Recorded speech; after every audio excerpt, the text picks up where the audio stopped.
audiência.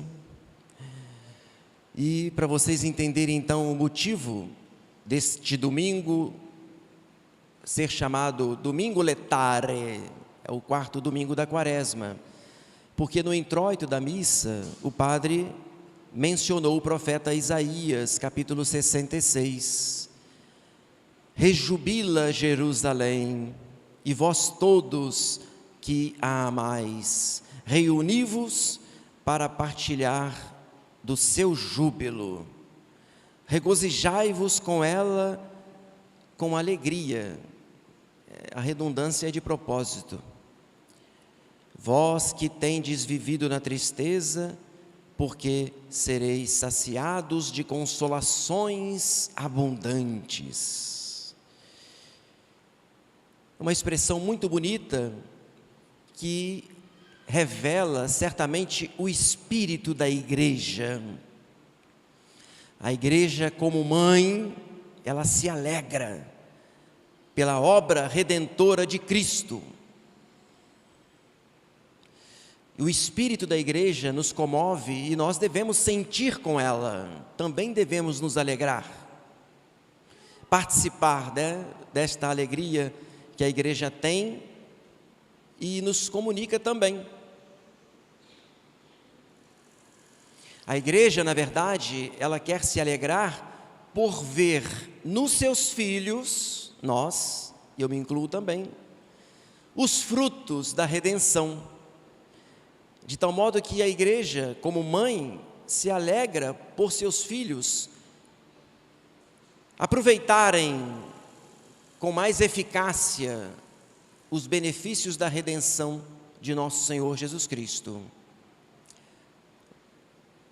É exatamente este o propósito, que vocês têm quando vêm à missa, por exemplo, é poderem participar o máximo possível dos frutos da redenção, que aqui na missa, a gente pode dizer, os frutos são condensados, mas para serem repartidos e comunicados de maneira superabundante.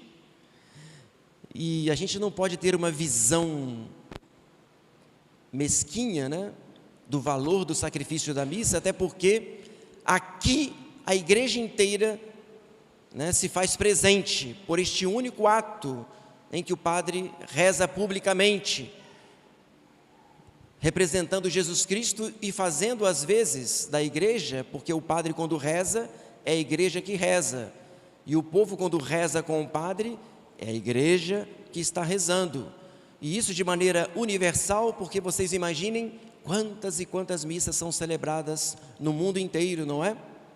Por isso, a gente não tem como mencionar, ou melhor, a gente não tem como dimensionar, não tem como medir, calcular o valor infinito, da redenção copiosa de Cristo. A igreja se alegra de ver que estes frutos abundantes são colhidos, por todos nós, quando nós somos fiéis à graça, quando nós nos santificamos, quando, por exemplo, a quaresma é bem vivida. Por exemplo, se vocês olharem depois com calma, o prefácio que o padre reza na missa durante esse tempo da quaresma, aliás, ele vai repetir todos os dias, salvo algumas exceções, algumas festas, mas todo dia o padre vai rezar o prefácio, que acontece logo depois do ofertório, quando o padre diz que é verdadeiramente digno, justo e salutar rendermos graças a Deus. Ali a igreja, ela coloca 4 pilares, podemos dizer assim, de uma vida quaresmal bem vivida. Vida quaresmal bem vivida, que vai proporcionar à mãe igreja uma alegria por ver que os seus filhos estão, de fato, se santificando. O primeiro pilar é reprimir os vícios, vitiis comprimis. O segundo, mentes elevas, elevar o espírito. O terceiro, virtudes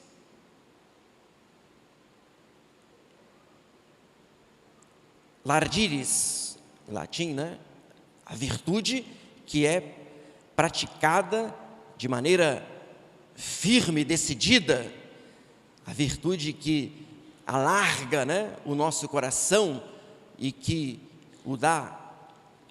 dá esta força, né, para ele viver a santidade, quer dizer, a virtude que é praticada seriamente. Virtutem lardiris, né, que é outro fruto importantíssimo. E finalmente, a igreja resume com uma palavrinha, et premia. Premia aqui significa prêmio, significa recompensa, pode significar consolação. Alegria. Na verdade, premia aqui, significando consolação, alegria, recompensa, é o fruto último quando a pessoa, depois de ter reprimido os vícios, depois de ter elevado o espírito, depois de ter praticado a virtude, consequentemente, o seu coração vai experimentar aquela liberdade de que fala São Paulo hoje aos Gálatas. Foi para a liberdade que Cristo nos libertou. Entendem isso?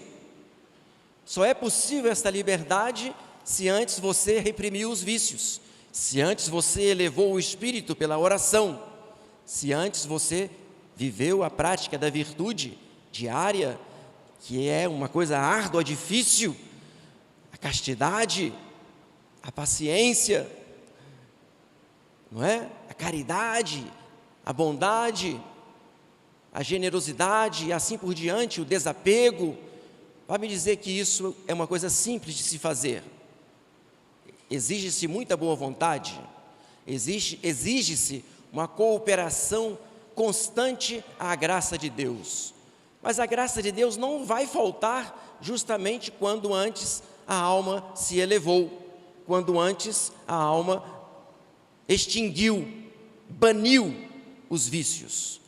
E a quaresma é para isso, banir os vícios, rezar mais, fortalecer-se, né, pela prática das virtudes. E aí, como consequência, a liberdade, a verdadeira felicidade, a alegria, o gozo. E é isso que a igreja quer que nós experimentemos na quaresma.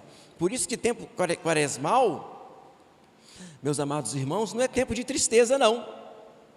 O padre coloca paramento roxo durante a quaresma, não há flores, mas hoje se permite, justamente para que nós entendamos que a quaresma também deve ter esse aspecto da alegria.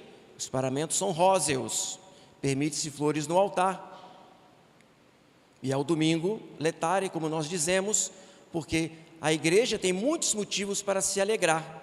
Não só porque a redenção de Cristo é copiosa, mas como também porque a redenção de Cristo está sendo bem aproveitada pelos seus filhos, que de fato vivem santamente, se esforçam, correspondem à graça, e aí nada pode impedir, né, que a santidade floresça, que o reino de Deus se estabeleça e que as virtudes também sejam espalhadas, disseminadas, e que o bem seja multiplicado. Ora, é importante a gente entender o seguinte, que essa palavra prêmia, que é a consolação que vem depois de uma luta, a gente pode traduzir como Eucaristia, porque tudo que a pessoa faz, na verdade, quando ela reprime os vícios, quando ela busca a oração, quando ela pratica a virtude, é para que ela depois ela possa se ajoelhar aqui e receber o prêmio, receber a comunhão, não é? Vale a pena, é pela comunhão, é para receber Cristo. E é nesse sentido que nós temos também muitos motivos, não é? Para nos alegrarmos, porque a igreja nos oferece esse dom maior, que é o Santíssimo Sacramento do altar, que é Jesus que se faz presente, todo inteiro, na hóstia consagrada, né? E é por isso também que a igreja coloca nesse domingo a multiplicação dos pães, que é tirado lá do capítulo 6 do Evangelho de São João. Mas o que a igreja na verdade quer é nos mostrar a intenção que tinha Jesus Cristo ao multiplicar os pães. Porque nosso Senhor pegou os pães, benzeu os pães, deu graças, fez exatamente como Ele fez na última ceia e mandou distribuí-los. E os apóstolos distribuindo os pães foram se multiplicando milagrosamente, assim como o Padre, ele dá a comunhão, e a gente pode dizer que a presença de Cristo se multiplica por cada comunhão, por cada hóstia consagrada, não é? E vocês podem, portanto, receber o pão dos fortes, o pão eucarístico, o pão vivo descido do céu. Essa expressão é importantíssima, porque Nosso Senhor, no mesmo capítulo 6, logo após ter multiplicado os pães, Ele vai prometer justamente a Eucaristia. Eucaristia esta prefigurada pela multiplicação dos pães. Eucaristia esta que é alimento da alma, enquanto Nosso Senhor antes quis alimentar os corpos, não é? E vejam, o povo seguia entusiasmado, procurando milagres, se esquecia até de comer, não tinha tempo para isso. A palavra de Cristo era fascinante. E Nosso Senhor queria dar para eles o pão supersubstancial, o pão essencial. Ele queria dar para este povo a sua própria carne como comida, o seu próprio sangue como bebida. Mas nem por isso Nosso Senhor dispensa, de também fazer a caridade. Ele vai multiplicar os pães, sim. Vai alimentar, sim, as pessoas. Mas não é só isso que basta. Por isso Nosso Senhor depois então vai dizer: eu sou o pão vivo descido do céu. Nosso Senhor vai dizer que os vossos pais no deserto comeram o maná e morreram. Mas o pão vivo que desceu do céu, que eu hei de vos dar, será um alimento que gera a vida eterna na alma. Quem comer deste pão, quem beber deste vinho, ou seja, quem comer da minha carne e beber do meu sangue, viverá eternamente. É isso que Nosso Senhor almeja, um pão que alimente a nossa alma para a vida eterna. Por isso que a igreja se alegra sim ao ver os seus filhos alimentados no sentido espiritual. Pode ser que também a nossa mãe igreja se alegre quando nós tenhamos prosperidade material, mas a igreja não se entristece quando nós somos provados pela carência, ou por alguma doença, ou por alguma tribulação que de fato venha nos perturbar na vida, talvez até nos roubar aquela tranquilidade que nos deixava em paz, mas não é essa paz que nos acomoda, que a igreja quer. E por isso ela também se alegra quando os seus filhos, atribulados pela cruz, pela provação, conseguem forças na Eucaristia, que é de fato o pão dos fortes, que vai alimentar as almas e prepará-las para o combate, prepará-las talvez para a guerra que aconteça, se for da vontade de Deus, e que se nós tenhamos que passar fome, mas que não falte o pão que alimenta a alma. Por isso é muito propício a palavra de Cristo. De que adianta um homem ganhar o mundo inteiro, não é? Se vier a perder a sua alma. E de que adianta ter um corpo físico muito bonito, com a saúde perfeita, mas se a alma não está preparada para receber o corpo de Cristo, ou seja, não está preparada para morrer, e aí, de que adianta? Por isso também, a igreja neste domingo, ela quer prezar, para que os seus filhos deem valor à Eucaristia, que comunguem mais vezes, que comunguem com mais devoção e fervor, e que, portanto, venham receber o pão eucarístico para receber o prêmio, a consolação, a alegria perfeita de uma alma liberta, que Cristo libertou, na verdade, porque tudo é fruto da graça de Deus. É Nosso Senhor que é o mestre, que é o médico, que é o artista, é Ele que faz a obra perfeita, e nós só devemos confiar e entregar tudo nas suas mãos.